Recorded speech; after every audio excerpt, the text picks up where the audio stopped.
moi je pense que biso comme africain nous aurons un respect au mort. OK. Ba kufi to ba we to pesa ba mo respect moi ni. Ce qui muta comme un niveau ya kopeta so ata mo we respecter eza na sens te. Mais na lui repé maramango ezokene comme na pasi ko muta on dit manisumbi ya batu nyonso.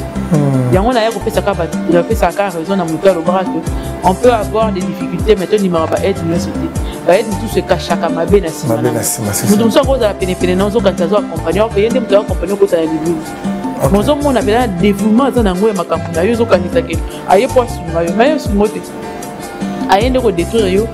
Kota na profondeur ya kosambela ndo comprendre que quand ennemi no bozala kana ebolia kana ebotabola kana oyo ko beteli mutu lisolo bo mbamo lisolo bo osala bo siko tellement aveuglé comme on a tu es aveuglé par l'amour de la personne parce que yo kanisa ka assistant yo or que les assistance tes ande ko nuire yo na ko détruire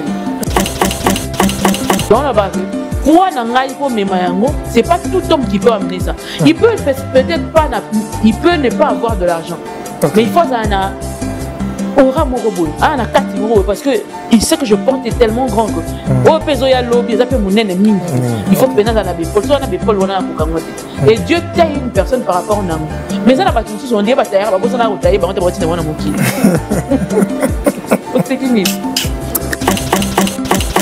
deux choses il y a la personnalité il y a de l'argent sauf que ça ne se met balai dis gloire à Dieu parce que tu as deux choses tu dois combiner deux choses il y a très important pour la vie mais ebelé dans cette personne ebelé ya batulelo bazali na kaniaka mais bazali na personnalité ebelé bazali ni na kaniaka ni na personnalité lukata moko za nango et bako luka likolo ya personnalité na bako vanda pe bazali ah mais fille wana penda to garçon na vraiment nga zelaka na awa fois vienda za et longolo maman na chômage vous comprenez si on ndenge nini mutu ozali normal azali na personnalité na ye akoko telema afinge bembe ya mwana moninga c'est ça ba voice mo eza futé awa ibini awa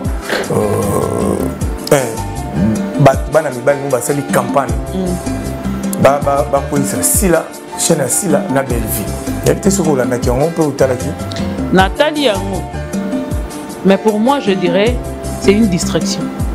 Comment ça? Mais c'est une distraction. Parce que d'abord, mon toit à lobby. Au moins, quand on n'a plus d'arguments, donc comment on va soigner mon adversaire? Ok. On est en soigner l'adversaire. Donc on va soigner la sila. Mais oui, bien sûr. Quand on est dérangé, ma casse, comment on a dérangé? On a pion à solo.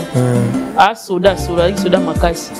Et surtout, mon phrase dans le bail qui est assigné à content à belle vitesse. Mais bien sûr, il fallait pas le babou. Et l'autre, ça dit que Banda Lelo n'a côté des sous décor bien. Non, la pression n'aura pas la pression. Parce que ma cambo et Bandande na agression na zora na na matanga ya Vieux Richard. Et quoi, le bac, Moutouta a membre de la famille ya nani ya Vieux Richard. Mais beaucoup de gens ont filmé. Ce qui est membre de la famille, on a des gens qui pourraient digérer en côté. Déjà, nous devons parce que les Cambodgiens, c'est juste. C'est ma bête. Pour moi, bête, on a filmé, on a filmé ma tanga, il y a vu, on a évi. Peut-être on est spécial des arts passés là au bas tout. Au moins, on va finir ici là, c'est le passé, mais souka à raison à côté. À raison parce que s'ils s'en foutent de ça. Au moins, si la Zalwanga. Là, ce que tu dis sur moi, ça me regarde pas. Ce qui me regarde, c'est ce que j'ai fait de ma vie.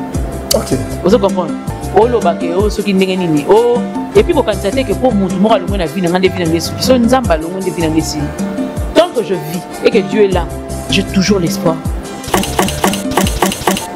Il faut grandir. Ok. Vous comprenez? Si la maintenant est ouverte d'esprit, elle a somme montée, mon talent peut évoluer.